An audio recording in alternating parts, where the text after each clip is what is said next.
Hello guys, मैं Sachin sir स्वागत करते हैं आपका अपने यूट्यूब चैनल चंदन सर कानपुर पे। दोस्तों, कैसे हैं आप सब? आई होप आप सब बहुत अच्छे होंगे और मन लगा के पढ़ रहे होंगे। गाइज, आपको पता है कि डेली की तरह आज हम फिर लेके आ गए हैं मैथ की सुपर प्रैक्टिस सीरीज। आपको पता है कि हमारे इस चैनल पर डेली मैथ का एक सेगमेंट आता है जिसमें हम डिस्कशन करते हैं, अच्छे अच्छे क्वेश्चनों की प्रैक्टिस करते हैं गाइज। और ये प्रैक्टिस जो हमारी है बिल्कुल बेसिक लेवल से स्टार्ट हुई है। बिल्कुल बेसिक लेवल से गाइज। कहाँ से स्टार्ट हुई है? बिल्कुल बेसिक लेवल से स्टार्ट हुई है। और ये बेसिक लेवल से स्टार्ट हुई है गाइज, और ये हम टॉप लेवल तक लेके चलेंगे गाइज। टॉप लेवल तक के सारे क्वेश्चनों को यहाँ डिस्कशन करेंगे। इस सेशन से आपको जरूर कुछ नया सीखने को मिलेगा गाइज। आप जुड़े रहिए हमारे साथ चंदन सर कानपुर यूट्यूब चैनल पर। तो गाइज, आपके अभी बहुत ही एग्जाम रिसेंटली लगे हुए हैं, जैसे railway NTPC CBT 2, railway group D, UP में लेखपाल, पुलिस और भी तमाम सारे एग्जाम हमारे आते रहते हैं। ये हमारी जो प्रैक्टिस सीरीज है सभी एग्जामों के लिए बहुत ही बेनिफिशियल होगी गाइज। और आप लगे रहिए, जुटे रहिए, अपनी मेहनत करते रहिए लगातार, आपको जरूर सफलता मिलेगी। तो बिना टाइम वेस्ट किए हुए हम स्टार्ट करते हैं अपनी मैथ की सीरीज को। चलते हैं हम क्वेश्चन नंबर 1 की तरफ। आइए guys, question number 1। Question number 1 क्या कह रहा है हमसे? 21 + 22 + 23 प्लस डॉट डॉट डॉट चलते चलते हैं हम +100 तक का मान ज्ञात करिए। यानी कि ये सारे नंबर लिखे हुए हैं, इसका मतलब ये है 21 से लेकर 100 तक जितनी भी संख्या है उन सभी का योग क्या होगा। इसके लिए हमें क्या करना पड़ेगा गाइज? अगर किन्हीं हम n संख्याओं का योग निकालते हैं, ठीक है ना, तो उसके लिए हमें क्या मेथड लगाना पड़ता है? n संख्याओं का सम। n संख्याओं का योग क्या होता है? n+1 divide by 2। अगर हम ये कहते हैं ये नेचुरल नंबरों का है, क्या है? प्राकृतिक संख्याओं का। n प्राकृतिक, यहां पर ऐसे लिख लीजिए, प्राकृत, ठीक है। n प्राकृतिक संख्याओं का योग क्या होता है? n+1 divide by 2। तो गाइज, अगर हम ऐसे लिख दें कि 1 2 3 4 5 ये नंबर है, मान लीजिए सपोज दैट 1 से लेकर 5 तक, क्या इन नंबरों का अगर हम सम निकालें तो वैसे भी हम जोड़ सकते हैं सारे नंबरों को। आप अपने भी बेसिक तरीके से अगर जोड़ना चाहें तो 2 और 1 3, 3 और 3 6, 6 4 10, 10 और 5 कितने हो गए? 15। अगर मैं इस रूल से जोड़ते हैं तब भी देख लीजिए गाइज, एन का मान क्या होता है? एन होता है लास्ट नंबर। तो इसमें लास्ट नंबर क्या है? 5। तो 5 हो गया एन। n+1, 5 और 1 कितना हो गया? 6 बटे कितना है? 2। तो 2 तिया 6, 5 तिया 15। देखो, जो वैल्यू यहाँ आई थी वही वैल्यू यहाँ भी आ गई। तो गाइज, हम इस नेचुरल नंबरों का जो सम निकालते हैं कैसे निकालते हैं? n+1 डिवाइड बाई 2 से। तो इसी तरीके से हम भी इस क्वेश्चन को करेंगे गाइज। तो जरा समझिएगा इस क्वेश्चन को, इस क्वेश्चन को समझिएगा। तब तक मैं इसको हटा देते हैं गाइज, 1 सेकंड रुकिएगा, 1 सेकंड। आप इसको हटा देते हैं, ठीक है ना। आपका फॉर्मूला लिखा रहेगा, मैं इसको हटा देते हैं, इरेज कर देते हैं गाइज। अब चलते हैं हम अपने क्वेश्चन की तरफ। देखिए गाइज, क्वेश्चन को देखते हैं हम, ठीक है ना। अब यहां से हमें क्या दिया गया? 21 + 22 + 23 प्लस डॉट डॉट डॉट चलते चले जाते हैं कहां तक? 100 तक। इनका सम निकालना है। और हमें क्या पता है? हमें ये पता है कि हम नेचुरल नंबरों का सम निकालते हैं। वेरी गुड, बहुत अच्छी बात है गाइस। तो हम क्या करेंगे? हम यहाँ से ये करेंगे, देखो हमें यहाँ तक क्या क्या पता नहीं है। हमें यहाँ से 1 से 20 तक के नंबर अभी पता नहीं है, उन सभी का सम यहाँ पर नहीं दिया गया है। हम कैसे इन सबों का सम निकालेंगे? हम क्या करेंगे? हमें लास्ट नंबर है ये 100, तो हम जो सम निकालेंगे वो 100 तक का सम आ जाएगा। यानी कहने का मतलब समझिएगा कि 1 से लेकर हम 100 तक का सम निकाल देंगे, ठीक है।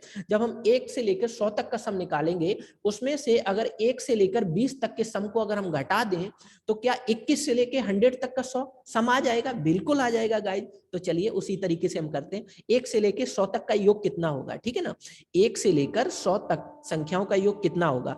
तो यानी कि n क्या हो जाएगा? 100, और n+1 कितना हो जाएगा? 101 बटे कितना हो जाएगा? 2। अगर में इसे काटेंगे तो 2 पंजे 10, और 50 का गुणा 101 में करेंगे तो कितना आ जाएगा? 50 50, 5050 आ गया। 1 से लेकर 100 तक की सभी संख्याओं का योग कितना आ गया? 5050। अब क्या करेंगे, हमें पूछा क्या गया है, हमसे ये पूछा गया है कि 21 से लेकर 100 तक की संख्याओं का योग बताइए। तो अगर मैं 1 से लेकर 20 तक की संख्याओं के योग को इसमें से घटा दें तो क्या हमें 21 से लेकर 100 तक की संख्याओं का योग मिलेगा? बिल्कुल मिलेगा। तो अब हम क्या करेंगे, यहाँ पे देखेंगे 1 से लेकर 20 तक की संख्याओं का सम निकालते हैं। तो 20, n की जगह 20, n प्लस 1 की जगह 20 और 1 कितना हो गया 21, और इसे मैंने 2 से भाग कर दिया तो यहाँ पे आ गया 10, 10 गुणे 21 कितना हो गया 210। अगर मैं 210 यहाँ से घटा देते हैं गाइज तो देखिएगा कितना आ जाएगा, यहाँ पे आ गया 4 और यहाँ पे 8, यानी कि 5 में से 1 यहाँ कैरी ले लिया तो 8, और 8 में से 10 में से 2 गया कितना 8, अब यहाँ पे कितना बचा 4। तो आपके सामने जो आंसर आया है वो कितना आ गया, आंसर आ गया 4840। तो 4840 option number C will be your right answer. चलते हैं अपनी टेस्ट सीरीज के अगले क्वेश्चन की तरफ। आइएगा, अगला क्वेश्चन हमें दिया गया अभिव्यंजन x³ plus 6x² plus 11x plus 6 का निम्नलिखित में से कौन सा एक गुणनखंड नहीं है।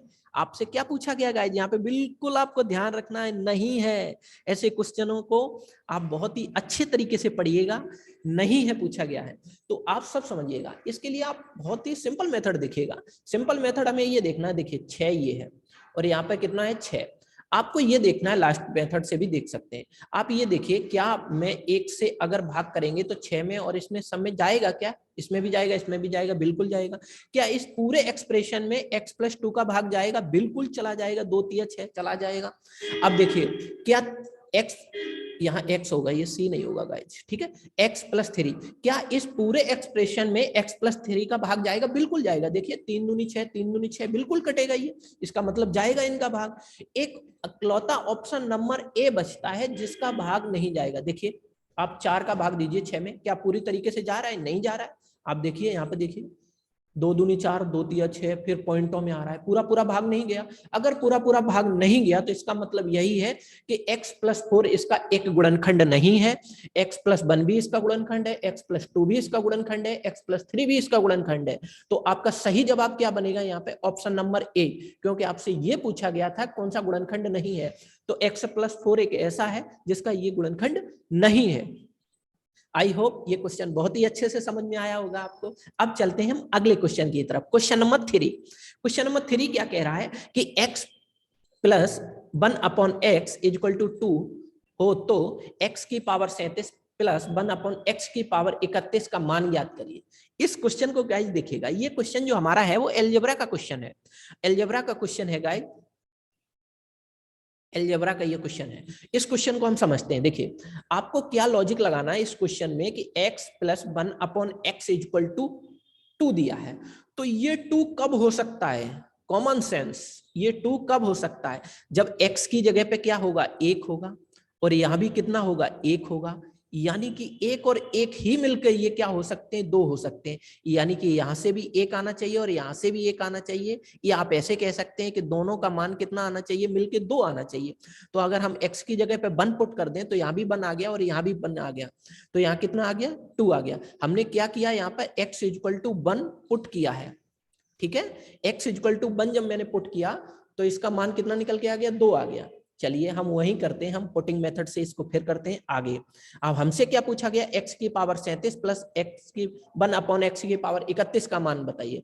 तो 1 की पावर अगर 37 करोगे तो 1 ही आएगा, प्लस 1 अपॉन x की जगह पे मैंने 1 पुट किया, अगर 1 की पावर 31 करोगे तो 1 ही आएगा। तो आप यहां से देख पाएंगे इससे 1 से 1 कैंसिल आउट, यानी कि 1 ही निकलेगा यहाँ पे। तो 1 ये और 1 ये कितना हो गया 2। तो आपका सही जवाब क्या निकल के आया 2। तो option number B will be your right answer. चलते हैं अपनी टेस्ट सीरीज के अगले क्वेश्चन की तरफ। Question number 4। क्वेश्चन नंबर 4 क्या कह रहा है, यदि sine theta equal to 1/4 comma cot theta का मान ज्ञात करिए। देखिए अगर हमें साइन थीटा की वैल्यू कितनी दी गई है 1/4, तो हमें कॉट थीटा का मान बताइए। तो हम इसको कैसे निकालेंगे गाइज, इसको समझिएगा, देखिएगा आप समझ लीजिए ये एक ट्रायंगल है, ठीक है। और देखिए आप एक चीज और समझ लीजिए इससे पहले, ये जो फंक्शन होते हैं sine cos tan cot sec cosec, यानी कि जो 6 फंक्शन ये होते हैं उसमें एक रूल होता है, आपने पढ़ा होगा 8th क्लास में 6th क्लास में, लाल बटे कक्का, लाल बटे कक्का, ठीक है।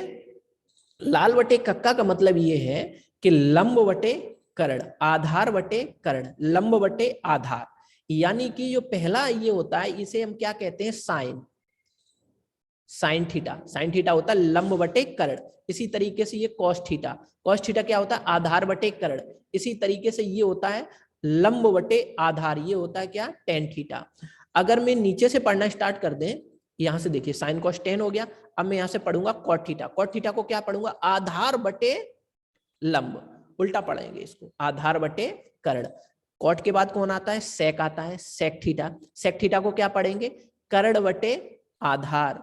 अब ये क्या आ जाता है, cosec theta, cosec theta, cosec theta को क्या पढ़ेंगे, कर्ण बटे लंब, यानी कि साइन कॉस का, कॉसेक का अपोजिट होता है, कॉस सेक का अपोजिट होता है, टेन कॉट का अपोजिट होता है। ये बात आपको अच्छे से पता होगी।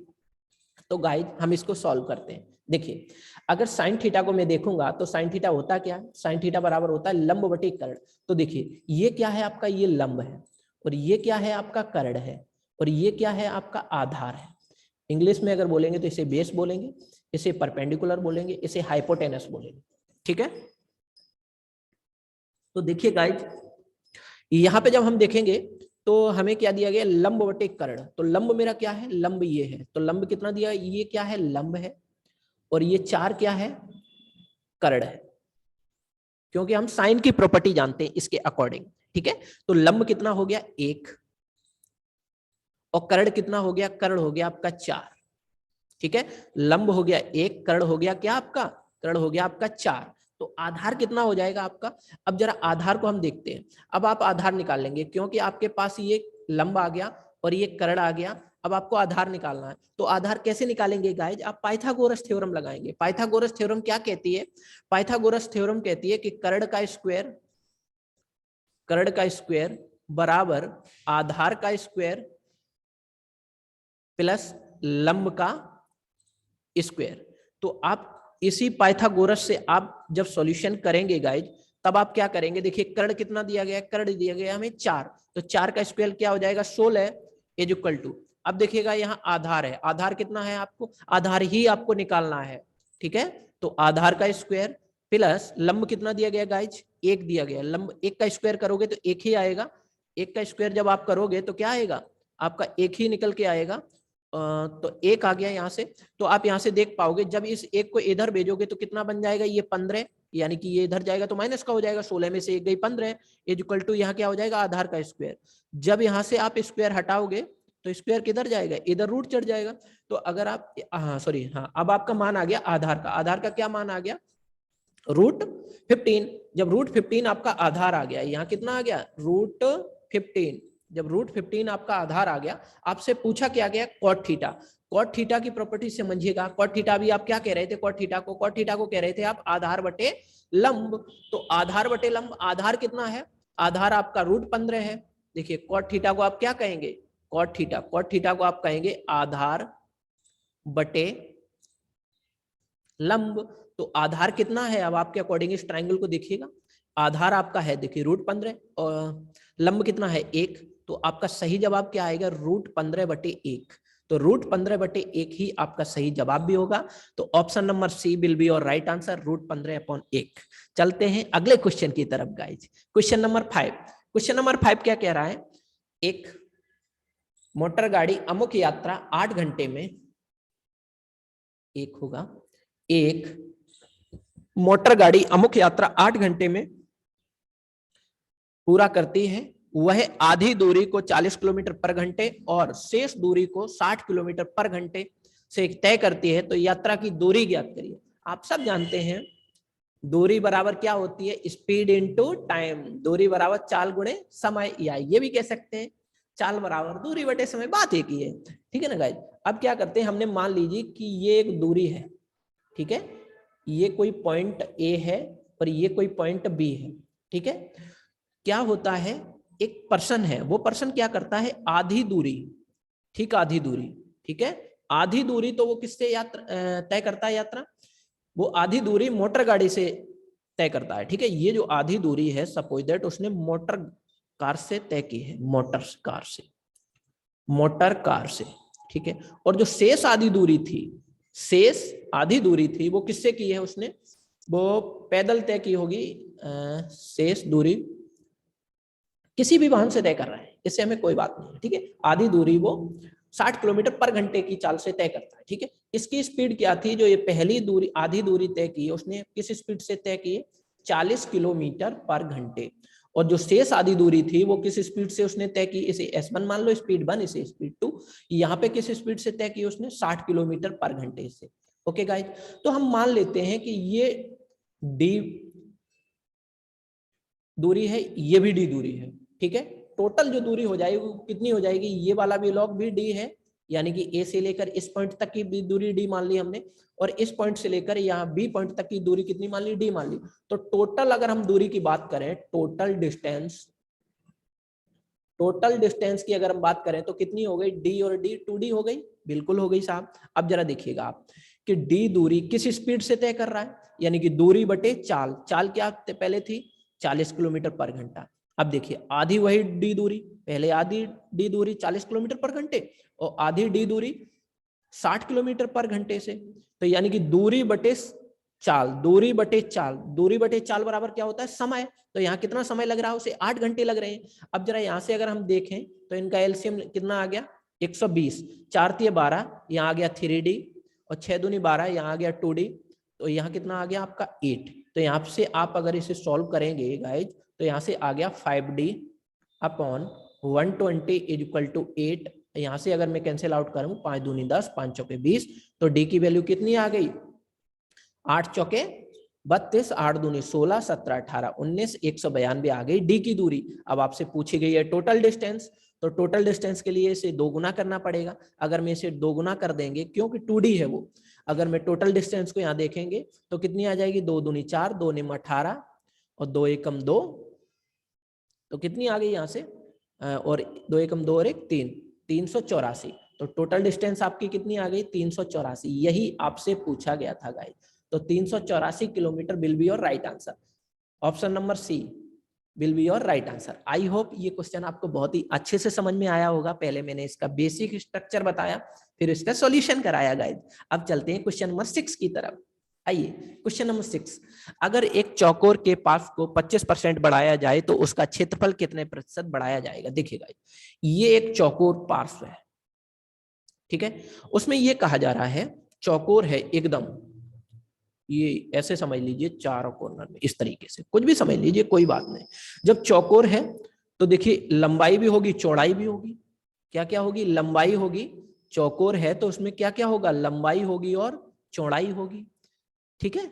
अगर लंबाई को बढ़ाया, पास को बढ़ाया जा रहा है, यानी कि उसके क्षेत्रफल को बढ़ाया जा रहा है, तो लंबाई को भी बढ़ाया जा रहा होगा और चौड़ाई को भी बढ़ाया जा रहा होगा। तो उस पर यह कहा गया अगर उनमें लंबाई या चौड़ाई को बढ़ाया जाता है तो उसके क्षेत्रफल पर क्या इफेक्ट पड़ेगा।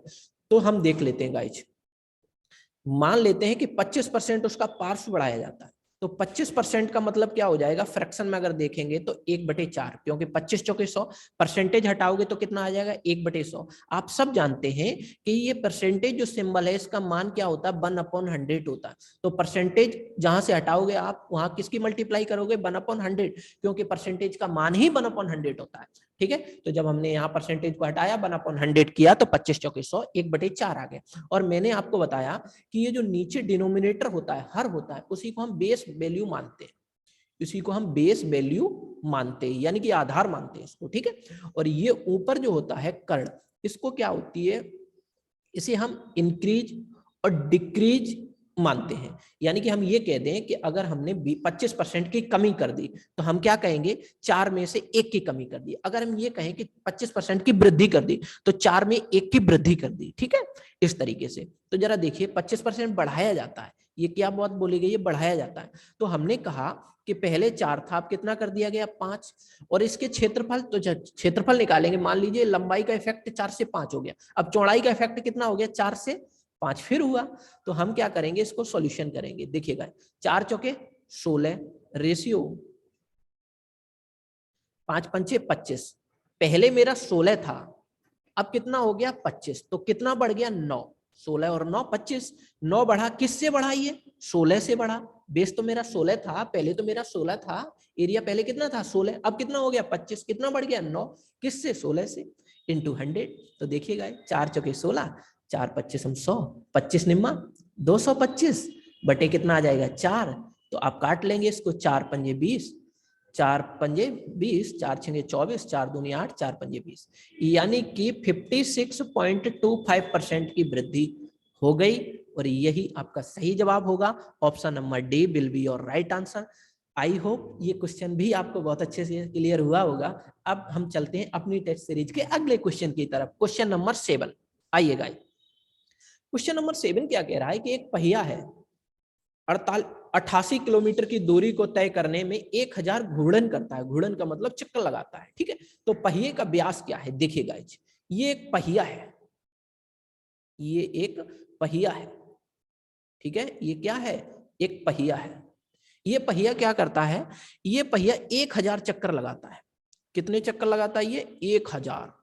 गाइज कितने चक्कर लगाता है ये, 1000। यानी कि 1000 जब चक्कर लगाता है तो 88 किलोमीटर की दूरी तय करता है, ठीक है। डिस्टेंस कितनी तय करता है ये, 88 किलोमीटर की।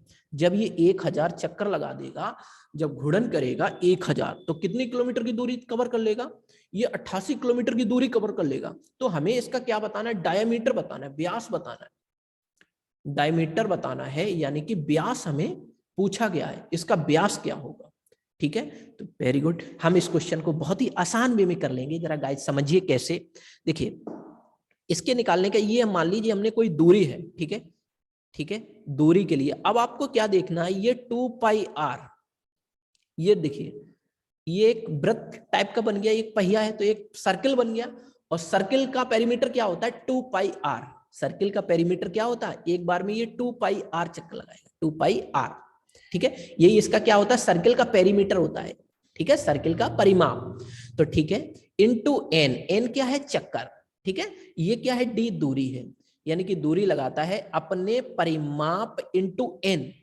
जितने चक्कर लगाता है अपनी परिमाप के, वही उसकी क्या बन जाएगी, दूरी बन जाएगी। तो जरा गाइस समझिएगा। अब मैं यहां से जब सॉल्यूशन करूंगा तो 2 इंटू पाई की जगह में क्या रखूंगा, 22/7 इंटू r हमें पता नहीं है, n हमें पता है कितने चक्कर हैं, 1000 चक्कर हैं।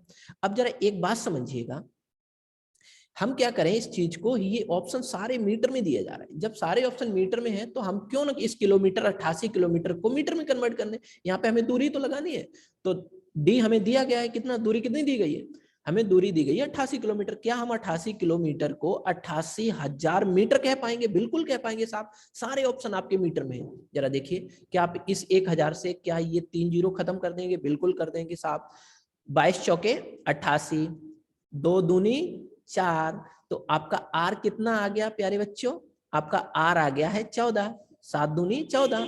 जब आर आपका 14 आ गया है, 14 आपका आर आ गया, जब आपका आर 14 आ गया है तो आपको बताना क्या है, ये मीटर, ये सेंटीमीटर में होगा। व्यास जब पूछा गया मीटर में क्या होगा, ठीक है ना गाइस। चलिए देख लेते हैं हम आगे। तो डायमीटर जो होता है वो कितने गुना होता है, यानी कि व्यास जो होता है डायमीटर का कितने गुना होता है, 2 गुना होता है। देखिए 22 चौके 88, 2 दूनी 4, हाँ बिल्कुल सही है। तो ये 2 गुना होता है डायमीटर। तो मैं डायमीटर को जब देखूंगा रेडियस का कितने गुना होता है, 2 गुना। तो जब 2 गुना निकालोगे तो 14 दूनी कितना बन जाएगा, 28। तो आपका 28 सही जवाब होगा। Option number C will be your right answer.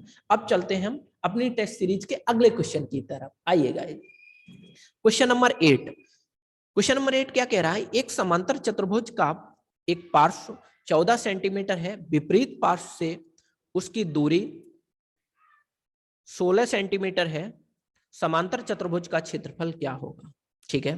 देखिएगा समांतर चतुर्भुज का जो क्षेत्रफल होता है, समांतर चतुर्भुज, देखिए जो समांतर चतुर्भुज होता है हमारा, इसको गाइस ऐसे समझिएगा। देखिए ऐसे ऐसे ऐसे, ये मेरा समांतर चतुर्भुज होता है। यानी कि एक पार्श्व से दूसरे पार्श्व के बीच की दूरी आपको देखना है, दी गई है, बिल्कुल दी गई है। इसका क्षेत्रफल का फॉर्मूला क्या होता है, समांतर चतुर्भुज, समांतर चतुर्भुज का क्षेत्रफल इसका होता है 1/2 इंटू, आपको कोई एक साइड दी जाएगी, एक आपको भुजा दी जाएगी, ठीक है, भुजा इंटू आपको क्या दी जाएगी, इन दोनों के बीच की दूरी दी जाएगी, ठीक है, दूसरे पार्श्व के बीच की दूरी यानी कि विपरीत पार्श्व के उसकी दूरी दी जाएगी, विपरीत दूरी आप कह सकते हो इसको, क्या दिया जाएगा, विपरीत दूरी। तो आपसे दोनों ही चीजें गिवन है, बहुत आसान वे में इस क्वेश्चन को आप कर पाएंगे।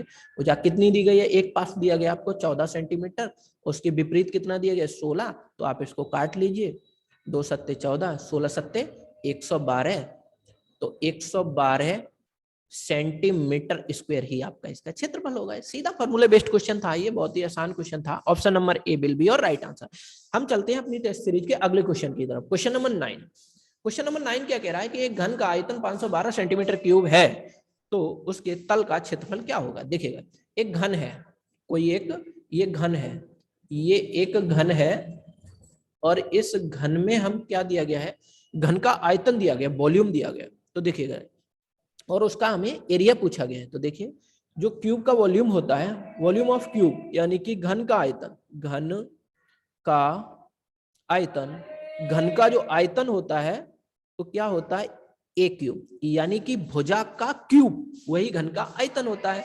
अगर मैं घन के क्षेत्रफल की बात करें, घन का क्षेत्रफल, घन का क्षेत्रफल क्या होता है 6a², ठीक है, ये होता है मेरे घन का क्षेत्रफल। तो जरा हम इसको समझ लेते हैं।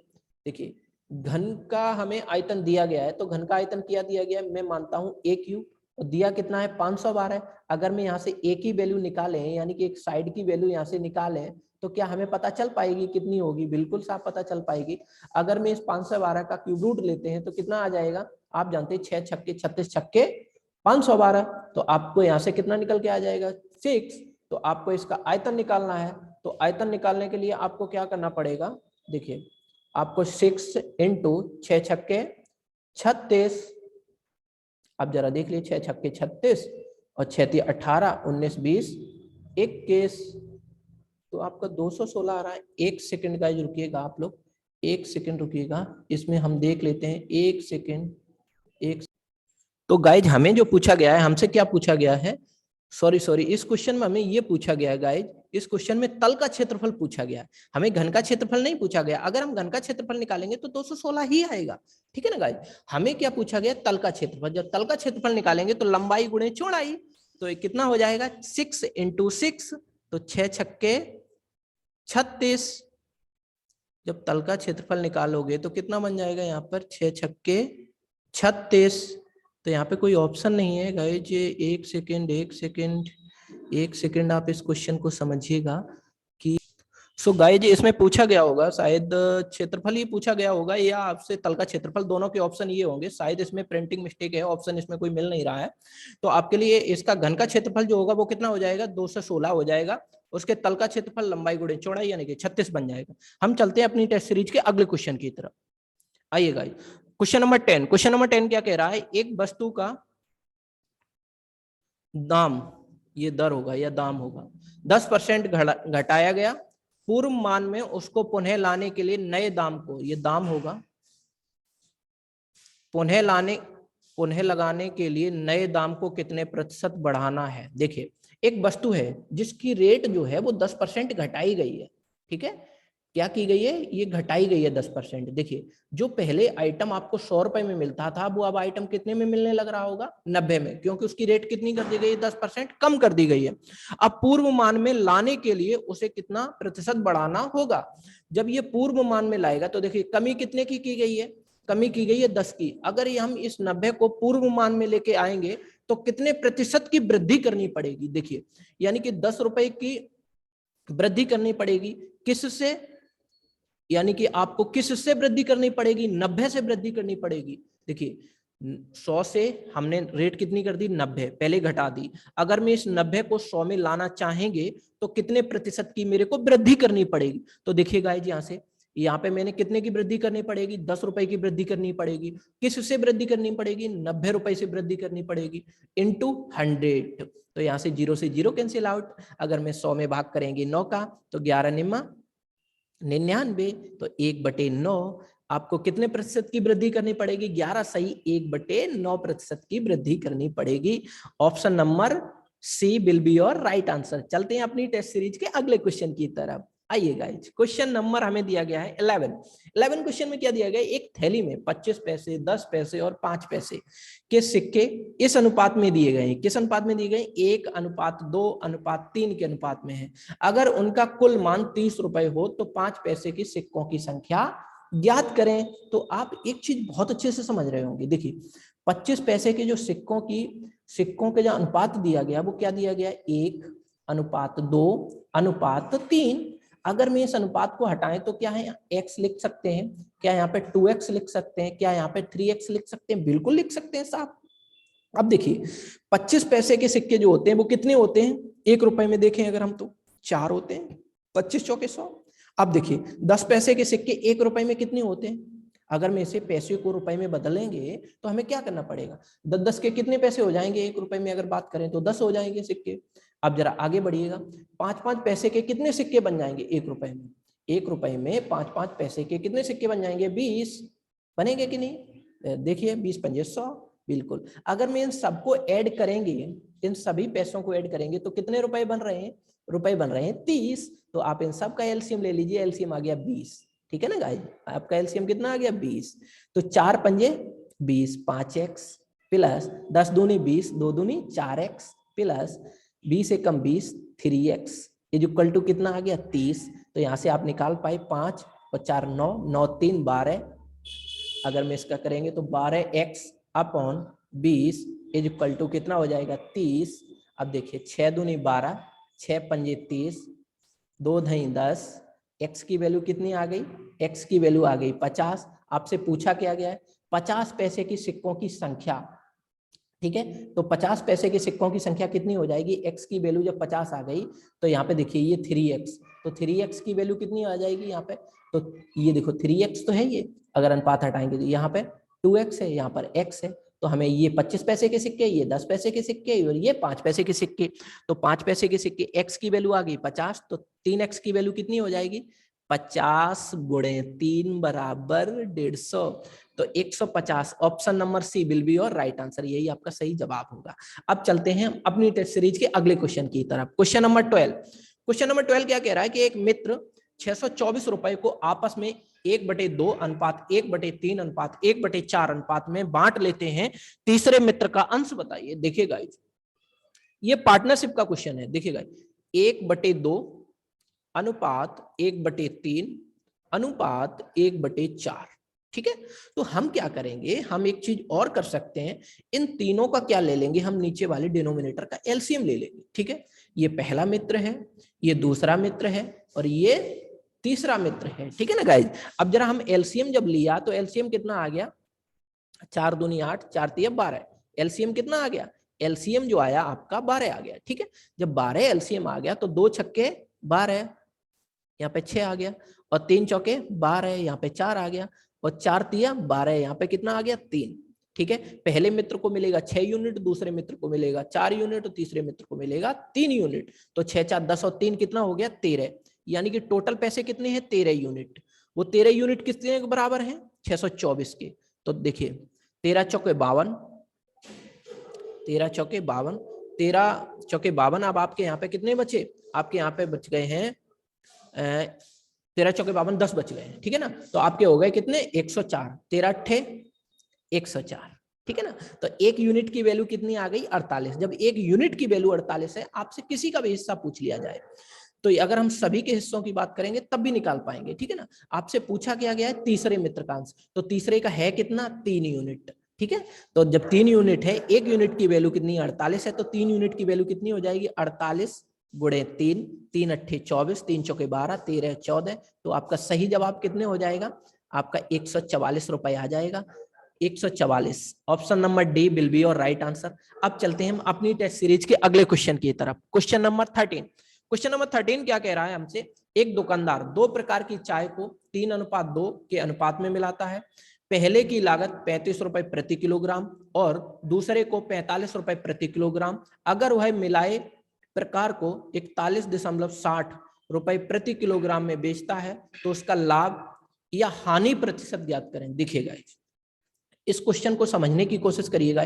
ये जो क्वेश्चन सो गाइज हमें पूछा क्या गया है इस क्वेश्चन में, हमसे ये पूछा गया है कि उसका लाभ या हानि का प्रतिशत ज्ञात करें। तो देखिए गाइज हमें किस अनुपात में दी गई है, 3:2 के अनुपात में दी गई है, ठीक है ना। अगर हम ये देख लें कि 3:2 के अनुपात में दी गई है, मान लीजिए कि जो पहली वाली है वो कितने यूनिट है, 3, और 3 यूनिट किस रेट से बेची जा रही है, पहले की लागत, सॉरी लागत कितनी है, 35 रुपए पर किलोग्राम, ठीक है। तो 3 यूनिट कितने की खरीदी जा रही होगी, 35 दूनी 70, 35 या 105 रुपए की, कितने की गाइज, 105 रुपए की। अब जरा देखिएगा ये जो 2 यूनिट है, अगर मैं इसका रेट देखें तो लागत मूल्य इसका क्या है, 45 रुपए पर केजी। तो जब 45 रुपए पर केजी है तो 2 यूनिट की वैल्यू कितनी आ गई, 90 रुपए। अब मैं अगर टोटल की बात करें कि 90 रुपए में 2 यूनिट खरीदा गया, 3 यूनिट खरीदा गया 105 रुपए में, तो टोटल कितने रुपए हो गए, टोटल की अगर हम बात करेंगे तो टोटल कितने रुपए हो जाएंगे, 5, 9 और 195 रुपए हो जाएंगे। तो 195 रुपए में आपने कितनी चाय खरीद ली, 5 किलोग्राम।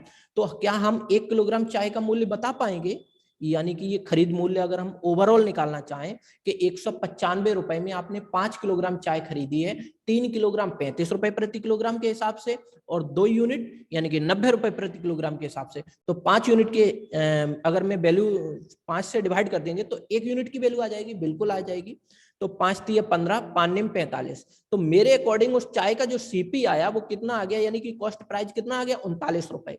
और आपसे क्या कहा जा रहा है, आपसे ये कहा जा रहा है कि वो सभी प्रकार की चाय को, दोनों प्रकार की यानी कि चाय को वो मिला लेता है, फिर कितने में बेचता है, वो दोनों प्रकार की चाय को मिला के जो बेचता है उसका सेलिंग प्राइस है वो है 41.60, ठीक है। यानी कि 41.60 रुपए में बेचता है और 39 रुपए की उसकी खरीद मूल्य है। तो अगर मैं इन दोनों में अंतर देखें तो अंतर देखिए कितना आ जाएगा, अंतर जब मैं देख पा रहा हूं तो अंतर आ जाएगा 2.6, क्योंकि 39 40 41, तो यानी कि 2.6, 2 रुपए 60 पैसे का अंतर आ जाएगा। ये 2 रुपए 60 पैसे का जो अंतर आया है, ठीक है, ये इसने अधिक में बेच दी, 2 रुपए 60 पैसे अधिक में बेच दी। कि अब हम प्रॉफिट या लॉस किस पे निकालते हैं, हम निकालते हैं हमेशा सीपी पर। तो 2.6 रुपए का हमें लाभ हुआ 39 रुपए पर, तो 100 पर कितना लाभ होगा। अगर मैं यहाँ से पॉइंट हटाएंगे तो यहाँ पर क्या करेंगे, 1 जीरो बढ़ाएंगे, ये मतलब ये होता है कि 1 जीरो यहाँ से कम हो जाएगी। अब जरा देखिए 13 दूनी 26, 13 तिया 39, तो 20 बटे कितना आ गया, 3। तो 20 बटे 3 को हम क्या लिख पाएंगे, 3 छक्के 18, 2 बटे 3, 3 छक्के 18 2 20, यानी कि 6 सही 2/3% का क्या हुआ, लाभ हुआ। यही आपका सही जवाब होगा, 6 सही 2/3% का लाभ हुआ। Option number A will be your right answer. चलते हैं अपनी टेस्ट सीरीज के अगले क्वेश्चन की तरफ।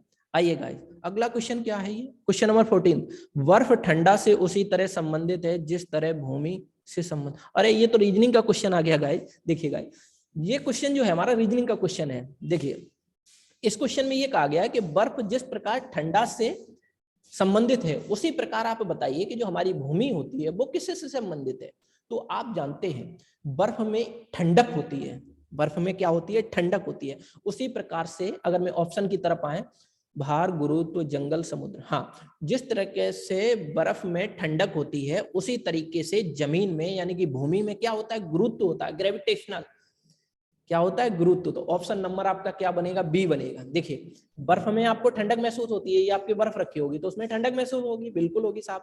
इसी तरीके से जो हमारी भूमि होती है, अगर हम किसी चीज को ऊपर फेंकते नीचे आती है तो इसका मतलब क्या होता है, गुरुत्व होता है। उसी तरीके से जो मेरी भूमि होती है उसमें क्या होता है, गुरुत्व होता है।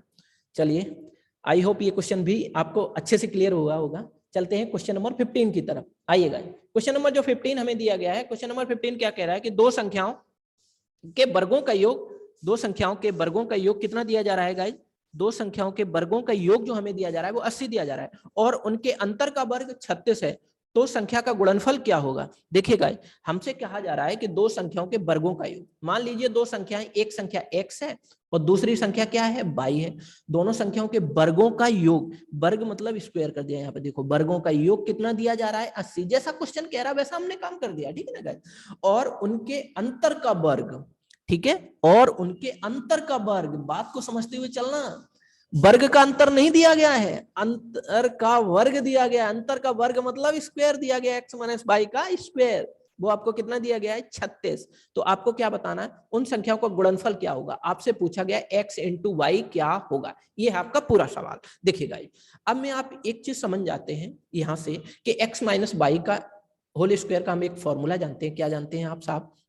मैं जानता हूं कि x माइनस वाई का जो होल स्क्वायर होता है उसका फॉर्मूला होता है x square plus y square minus 2xy। ठीक है, तो x माइनस वाई, तो x माइनस वाई स्क्वायर की जगह पे आप क्या रखेंगे 36। ठीक है, आपने यहां रख दिया 36 का स्क्वायर।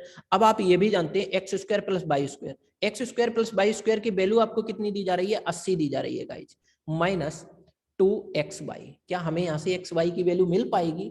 बिल्कुल से गाइज, हमें इसकी x और y की दोनों की वैल्यू हम यहाँ से निकाल सकते हैं गाइज। जब यहाँ से हम निकालने की कोशिश करेंगे गाइज, तो आप एक चीज और समझिएगा कि हमसे जो कहा गया है वो 80 कहा गया है और x plus x minus y का ये होल स्क्वायर है।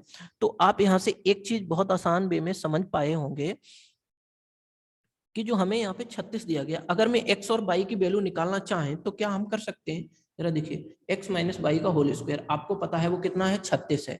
आपको कितना पता है? वो 36 है। अगर मैं यहाँ से ऐसा कर पाए कि 80 माइनस 36 अपॉन 2 कर दें, तो क्या हमें एक्स वाई की वैल्यू पता चल पाएगी? बिल्कुल साफ पता चल पाएगी। तो जब हमें पता चल पाएगी तो यहाँ से कितना निकल के आ जाएगा? यहाँ से निकल के आ जाएगा 4 और यहाँ 8 है, वो सॉरी यहाँ कितना बचा 7, 7 में से 3 गया 4, तो बटे कितना हो जाएगा 2, तो 2 से आंसर कितना आ जाएगा आपका 22।